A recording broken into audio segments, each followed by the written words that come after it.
Here we go. This is a segment we call Lunch with Lauren, and we are here with Rory Linkletter. He took second place in the national championships in the 10,000 meter. Pretty incredible. 25 laps, Rory. How do you do that? How do you run 25 laps around this track right here? The key is to not think about how many laps you're running. Coach Eyestone always says to break the race up in thirds. So you do the first 8 laps, middle 8 laps, and the next 8 laps. But I don't necessarily think about that. I'm not necessarily counting.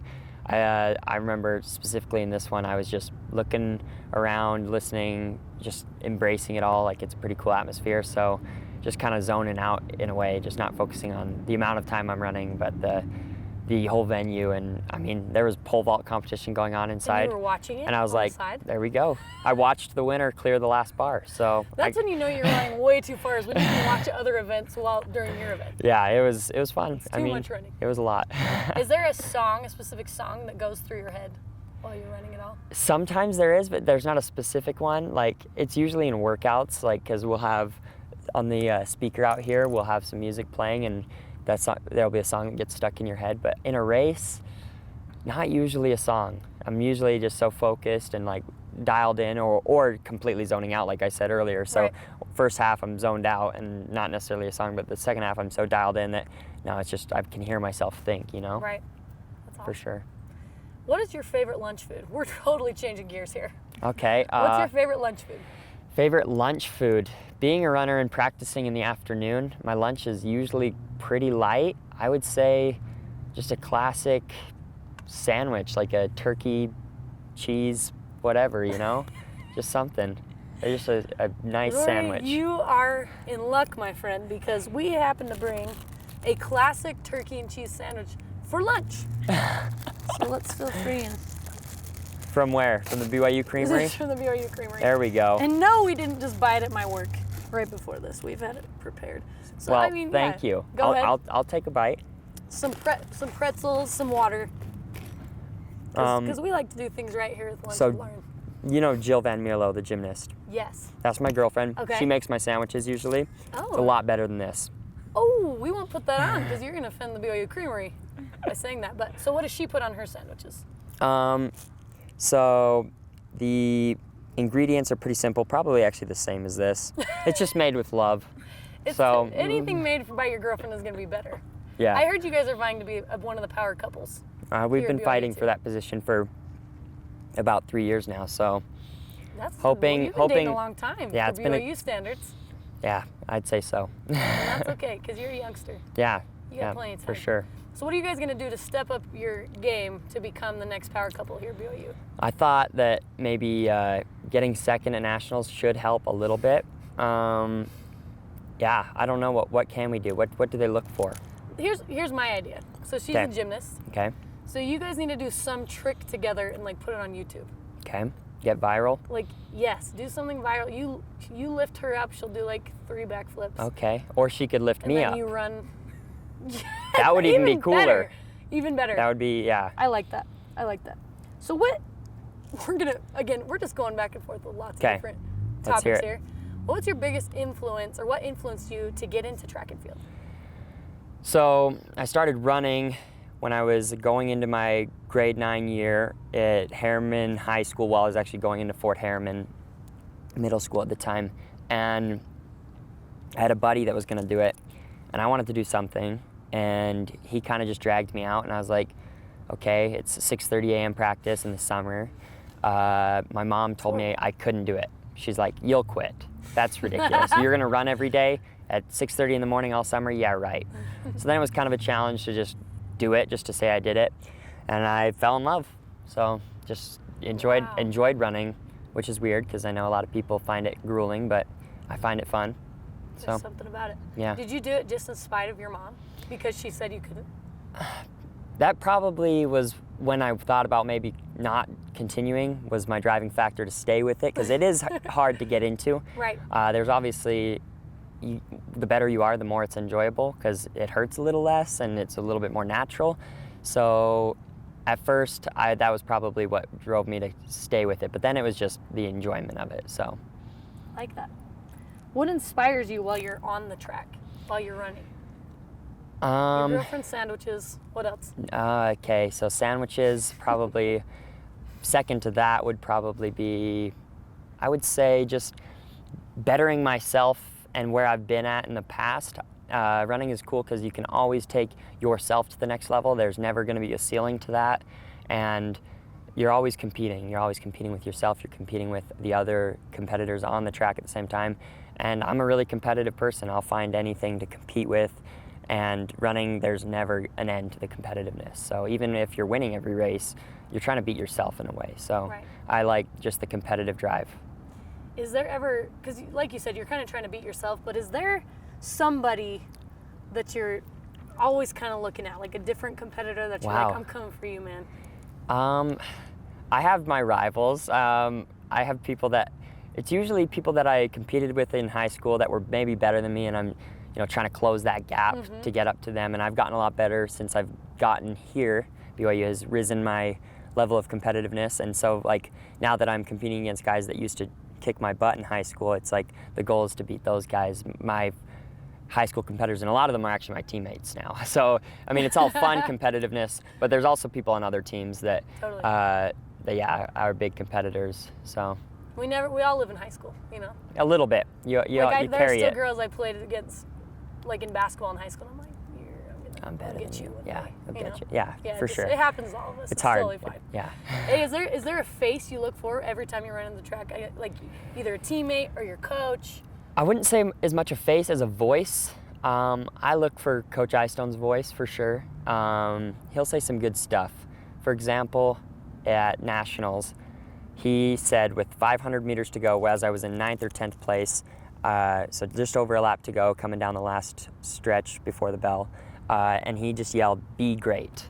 And I just immediately just took off, and it was great. It was everything I hoped for, so yeah. Yeah, I that just listened gave me for- the chills. Yeah, it was Let's go cool. run now.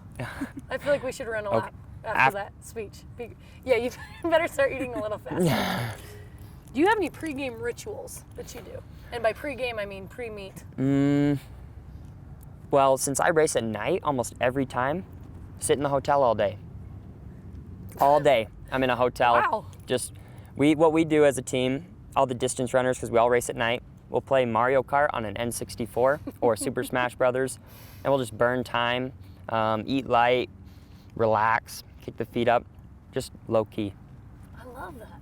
That's my kind of pregame It's good ritual. stuff. That's my everyday ritual. Yeah. Play Mario Kart, just get Honestly, back. yeah.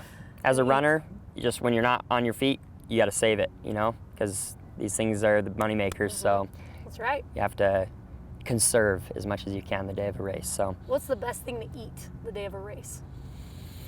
I don't have like a go-to. I don't believe in like superstitions. Just whatever sounds good and is going to sit well. So before Nationals, I had a peanut butter banana sandwich like 5 hours out and some little crackers, and like it was just super small. Morning of, I'll have like a big breakfast because you got a little bit of time, and that's kind of the meal that'll fuel you throughout the day.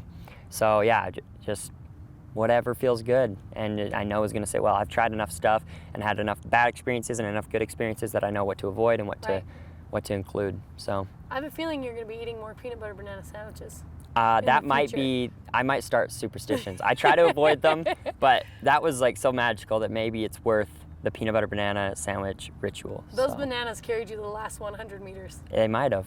I love that. Where do you see yourself in 5 years from now? So 5 years from now, 2022, I don't know what's going to be going on at that time, but I would like to see myself running post-collegiately, being sponsored, and being able to chase the dreams and continue, like follow in the path of like Jared Ward, for example, a BYU athlete that has had a lot of success after college. Someone I look up to, and that's kind of the dream, is to find a way to make money just running, being a run bum. So yeah, A run bum. that's what we call him. Jared Ward, who also has vaguely red blonde. Red blonde. Question I'll mark say hair. blonde. Okay. Okay, he can We're be. gonna get back to that later, though. Okay. We're gonna come back I'm to ready that for subject it. later. But for now, we're gonna play a couple. Have you ever played Would You Rather? Yeah, I'm familiar with You're the. familiar with Would You Rather? Okay, Yeah, you okay, ready? I'm ready for it. Would you rather? These are so random. But it's actually awesome because your girlfriend does gymnastics. Okay. So would you rather compete in the pommel horse, because that is a male gymnastics event, or be the starting point guard on the basketball team? Starting point guard, easily. So do you play basketball? Are you basketball? Growing up, I mean, who dreams of being a runner? I didn't. I was playing basketball, I was playing baseball, hockey, football. I tried everything growing up. And basketball is still one of my favorite sports to watch, and that would be really fun to be really good at it. If you're starting on the BYU team, probably doing all right, so I'll take that job. Your girlfriend might be a little disappointed that you picked point guard, but... I think she'll understand. Okay. Would you rather live on the West Coast or the East Coast? So I love the mountains, and you don't have that on the East Coast, but being from the Western United States, Western Canada, I've always wanted to go out there. So if you told me right now, like East Coast, West Coast, I'm gonna say East Coast because I just want to explore that part of the world. It's completely different. I've visited areas out there and I really like it. Cool. Yeah. Would you rather dance or sing? Dance for sure. It depends if it's in a public setting or in private. I like singing in the car. In public, both public settings. Okay, then dance. Okay. I feel a little bit more confident that I will look less foolish dancing than I will singing. But if it's a private setting, you'd pick singing? Like in the car, in the shower? Shower, yeah, I'll sing. I'll sing my heart out. I love that. So. What other sports do you like to do for fun? Basketball for sure. This week I've already played like 2 hours of basketball just because of the free time and the not worried about getting injured or anything like that quite as much. So I really like playing basketball. Baseball was my childhood like best sport and favorite sport. I love watching it now. I don't play it as much. We play softball at camp for cross country. And that's right. That's they fun. Like weed people out in that, right? Yeah. That's what I heard. I was chosen to be a steeplechaser after that, but then I got hurt doing the steeplechase. So I like to think I was meant to be a steeplechaser, just a little too fragile for the jumping and landing on feet. So yeah. Well, you're doing pretty well. You're doing pretty well. I'll stick with the 10,000 meter. I'll stick with it for now. Hey, we're gonna rewind and go back to the subject of your hair. Okay. Color. Okay, hair in color. Particular. So we're not really sure if you know the difference between your colors. So we're gonna give you a few tests, okay? Okay, let's see it. And these are current BYU athletes. Okay. So you're gonna tell me whether they are blonde or redhead, okay? Okay, let's do this. Let's do it. Here we go. This is Matt Bushman on the football team. Strawberry blonde, but I'm gonna lean more towards red. Like on a scale of like 1 to 10, 10 being complete ginger, I would say 7. So He's a 7. He's not that much of a redhead, but yeah, he's got red hair. But he's got a hint. Oh, for sure. Okay. That's an 8. TJ Haas. 8 red. 8 I'm to gonna 10 say this on is the just ginger red. scale. Just red. Let's say red. Straight up red. Yeah, not the most extreme, but still red. What are you on the scale from 1 to 10? Just out of curiosity. 4. You're 4. I'm a 4. So you're on the blonde. So 1 to 5 is kind of the blonde. Blonde getting red, towards and red. Then more red. Yeah. Gotcha. Okay. And he's just a 10. He's just. Yep. Straight red. That's a blonde as can be. Okay. That's good. a We just 1. want to make sure. So we've thrown a few curveballs here. Yeah, to there make sure you go. know your colors. 8 or 9. Yeah, that's pretty red. That's pretty red. 8 or 9 on the redhead scale. Okay, we got one more. Okay. 4. I actually forgot this was the very last one, but it works out anyway. There we go. Okay, anything else you want to add for Lunch with Lauren? How was your first experience? This is our first experience doing Lunch with Lauren. It's If you could rate me on the scale of 1 to 10. It's fun. I think it's good. Yeah, it's cool. Fun Lunch with Lauren. Yeah, it's fun. So I'll give you a 1 to 10, 9.5. 9.5. I will take that. I Yeah. appreciate that. Maybe look at this camera right over here and give one last little shout out or One last shout out. Yeah. Lunch with Lauren is easily a 9.5 out of 10. Probably 10. Closer to 10. Closer to 9.5 or 10. That was awesome. Perfect. Hey, Thanks thank so you. much, Yeah, Rory. that was You're fun. so cool. It was fun. Here's your sandwich. I love the sandwich. You had 2 bites of your sandwich. I had to at least incorporate the actual lunch. It's true. So otherwise it would be appreciate it. fraudulent. It wouldn't be Lunch with Lauren.